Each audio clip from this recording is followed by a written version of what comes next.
vice-premier ministre, ministre du Plan et de la Coordination de l'aide au développement Guylaine Nyembo a présidé mardi 20 août au Fleuve Congo Hotel la 4e réunion du comité opérationnel national du programme de développement local des 145 territoires dans le but de relancer ces programmes phares du gouvernement qui symbolisent la vision de développement du président de la République, Félix Antoine Tshisekedi Tshilombo. Comme lors de la 3e réunion du CONA le 13 août dernier, la 4e réunion a regroupé plusieurs ministres sectoriels pour une plus grande appropriation du programme afin de faire avancer la mise en œuvre du PDL 145 territoires. C'est une équipe pour ce projet du président de la République. Nous voulons tous ensemble. Vous voyez que les ministres sont tous présents là pour donner leur contribution pour permettre à ce programme d'aller rapidement.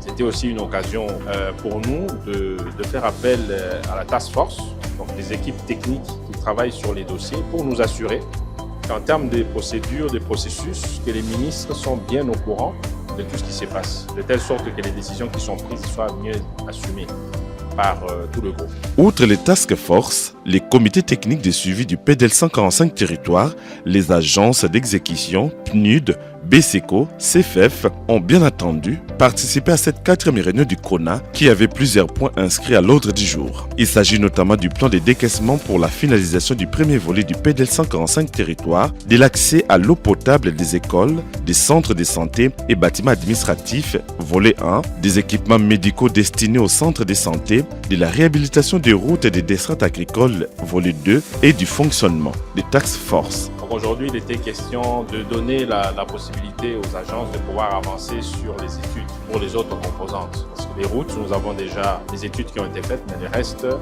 était encore une préoccupation.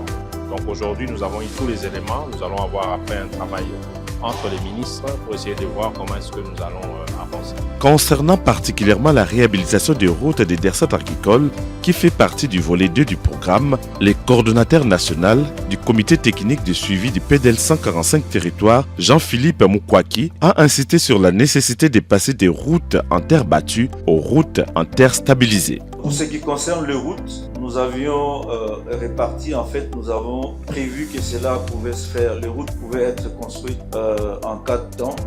Déjà commencé maintenant avec la première étape de routes en terre stabilisées. Les études ont déjà été faites et pour la première version qui concernait que les routes en terre battues et pour les routes en terre stabilisées.